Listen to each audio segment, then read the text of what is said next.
గురువు గారు, recent days లో మనం చూసుకున్నట్లయితే ఆస్తుల కోసం మర్డర్స్ వరకు వెళ్తున్నారు. వాస్తవం. ప్రెసెంట్ మరి ఈ అన్నదమ్ముల మధ్య ఆస్తి గొడవలు ఏ విధంగా నివారించవచ్చు అంటారు? వాస్తవానికైతే తల్లి ఇప్పుడున్న జనరేషన్ లో ధనం ఎగత్తు జగత్ అయిపోయి ఈ ధన ప్రభావంగా జనాలలో ఉండవలసిన ప్రేమ అభిమానాలు తగ్గిపోయి అన్నదమ్ములో ఉండవలసిన రక్తబంధం అనేది తెగిపోయి ఒకరిని చూసుకొని ఒకరికి ద్వేషాలు పెరిగిపోయి మానసికమైన వ్యాధికి గురైపోయి డబ్బు కోసం కొట్లాడుకొని చచ్చుకొని చంపుకునే పరిస్థితుల దాకా ఏర్పడుతూ ఉంటారు. ముఖ్యంగా ఏంటంటే తల్లి, వాళ్ళల్లో ఉండవలసిన సమస్య కొన్ని రకాలుగా చెడు ప్రభావాలు. ఆ చెడు ప్రభావాలు ఏమైందంటే మనిషిని నిలబడనీయం. ఒక దగ్గర స్థానికంగా ఇంతకు ముందు మనిషి చిన్నప్పటి నుంచి అన్నదమ్ములతోని హ్యాపీగా జీవితాన్ని కుటుంబాన్ని అన్ని రకాలుగా నడవడి చేసుకుంటూ పోయిన జన్మ తీరా ఒక సమయం వచ్చి ఆస్తుల కాడికి రాగానే జ్ఞానశక్తి మనిషికి దూరం అయిపోతుంటది అన్నమాట. కొంతమంది చాలా ఆనందంగా, మనం అందరినీ అనుకోకూడదు, కొంతమందిలో 99% కొంతమంది హ్యాపీగానే నడిపించుకుంటూ పోతూ ఉంటారు. దాంట్లో కొంత శాతం మందే వాళ్ళు ఎందువల్ల అలాంటి ఇబ్బందులు జరుగుతూ ఉంటాయి అని అంటే దానికి గల కారణాలు కొన్ని ఉంటాయి. వాళ్ళ కుటుంబంలో ఉండవలసిన కొన్ని చెడు ప్రభావితమైన సమస్యలతోనే కొంతమంది చెడు మాటలు వినటం, అయిన వాళ్ళ వల్ల కొంతమంది లేనిపోయిన సికాకులు జరగటం, స్త్రీలలో ఐక్యత లేకపోవటం. ఆ ఐక్యతా భావాలు ఎందువల్ల తెగిపోతాయి? ఒకరినొకరిని చూడొచ్చి ఇంతకు ముందు దాకా కలిసి బ్రతికిన జన్మలు సడన్ గా ఎందుకు మారిపోతాయి? వాళ్ళల్లో ఉండవలసిన తేజస్సు ఎమ్మటే ద్వేషానికి ఎందుకు వెళ్ళిపోతుంటారు?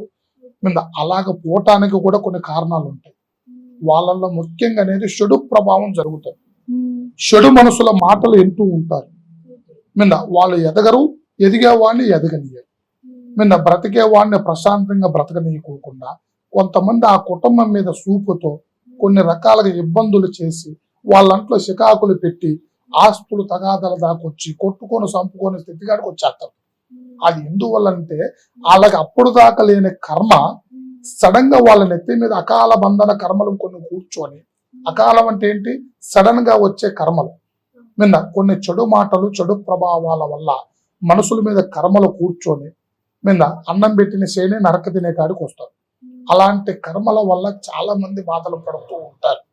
ముఖ్యంగా వాళ్ళు తెలుసుకోవలసిన విషయం ఏంటంటే అలాంటి సమస్యలతో కూడుకొని ఇబ్బందులు పడుతూ వాళ్ళు సరి చేసుకోవాలన్న ఆలోచనల ముందు ఉండవలసిన వాళ్ళు, వాళ్ళకి మనసుల మాటలను బట్టి ఇబ్బందులు జరుగుతున్నాయా, వాళ్ళు ఏదైనా చెడు ప్రభావం వల్ల బీభత్సంగా తయారవుతున్నారా, మనుషులకు ఒకరికొకరికి ఎందుకు సుట్టుండట్లేదా అనేది మనం గ్రహించి వాళ్ళని వశబంధన చేసుకోవాలి. వశబంధన చేసుకొని అన్ని రకాలుగా కుదురుగా ఉండేటట్టుగా, వాళ్ళ సమస్యను సమూలంగా తీర్చుకునేటట్టుగా, ఎలాంటి సికాకులు పెరగకోకుండా అనుకూలంగా నడిచే విధంగా మనం కూడా ఒక మార్గాన్ని వాళ్ళకి సహకరించవచ్చమ్మా. వాళ్ళ జీవిత చక్రంలో ఇలాంటి అడ్డంకు ఉంది నాయన, ఇలాంటి వాళ్ళ వల్ల ఇబ్బందులు వస్తూ ఉన్నాయి, ఏ అన్నదమ్ముడు వల్ల ఎవరికి ఇబ్బంది వస్తుందా అనేది కూడా మనం అంజనంలో చూసి దాన్ని గ్రహించి ఈ మార్గంలో పోతే నీకు మార్గం మంచిగా నడుస్తుందయ్యా, నువ్వు ఇలాంటి నడవడి చేసుకోవటం వల్ల నీ కుటుంబంలో ఇలాంటి తగాదులు ఇబ్బందులు లేకోకుండా నడుస్తాయి అని మనం వాళ్ళకి మంచి మార్గాన్ని కూడా మనం ఏర్పాటు చేసి చెప్పవచ్చమ్మా. గురుగారు, ఇప్పుడు మీరు చెప్పినట్లయితే చెడు మాటలు వినడం, అసూయ వల్ల అన్నారు కదా, వీటికి కూడా దోషాలే కారణం అంటారా? వాటికి ఉండవలసిన మానవ గుణం ఇందాక చెప్తే కదా తల్లి, కొంతమంది కొన్ని చెడు మాటల వల్ల పడే ఇబ్బందులు కూడా కొన్ని ఉంటాయి, చెడు ప్రభావాలలో కూడా పడిన వాళ్ళు కూడా కొంతమంది ఉంటారు. చెడు మాటల వల్ల జరిగేదానికి ఒక రూట్ చేయొచ్చు, మనిషిని ఆకర్షింప చేయాలి. లేదు వాళ్ళకి చెడు జరిగింది అంటే చెడు తీసి మంచి మార్గంలో నడిపియాలి. వాళ్ళల్లో ఉండవలసింది ఏదో ఒక ఆటంకం ఉంటేనే అక్కడ అగ్గిలేస్తుంది. ఆ అగ్గి లేవకోకుండా దాన్ని అన్ని రకాలుగా శబ్దం మరిగే విధంగా వాళ్ళకి ఏ రూట్ లో పోతే బాగుంటుందా అనేది మనం సలహా ఇవ్వవచ్చు, వాళ్ళకి ఏ విధమైన ఆటంకం రాకోకుండా. ఈ గొడవలన్నిటికీ ఫుల్ స్టాప్ పడి మళ్ళీ అన్నదమ్ములు కలిసేలా చేయొచ్చు. ఖచ్చితంగా అదే వశబంధన. వాళ్ళల్లో ఉండవలసిన ఐక్యతను పెంచవచ్చు, వాళ్ళల్లో ఉండవలసిన స్థితిగతులు పెంచవచ్చు, వాళ్ళ అనుకూలమైన స్థితికి మళ్ళీ మార్చవచ్చు, మళ్ళీ వెనకటి స్థితి మాదిరిగా వాళ్ళ జీవిత సంగ్రామం అనుకూలంగా నడిచేటట్టుగా చేయొచ్చు. గురుగారు ఇప్పుడు నాట్ ఓన్లీ అన్నదమ్ములనే కాదు, ఒకటి అనుకున్నది సాధించడం కోసం కూడా వాళ్ళు చంపుకునే వరకు వెళ్తున్నారు కదా. అవు. వీటికి కూడా ఏమైనా దోషాలు ఉన్నాయంటారా? ఉంటాయి కదా తల్లి, పూర్వజన్మ కర్మాఫలాలు కొన్ని ఉంటాయి, వాళ్ళల్లో ఉండవలసిన స్థాన మృత్యు బంధనలు కొన్ని ఉంటాయి, వాళ్ళకు ఉండవలసిన కొన్ని సమస్యల వల్ల ఒక్కొక్క జీవి ఒక్కొక్క స్థానాన్ని బట్టి ఒక్కొక్క జీవి అంతరించిపోతూ ఉంటది.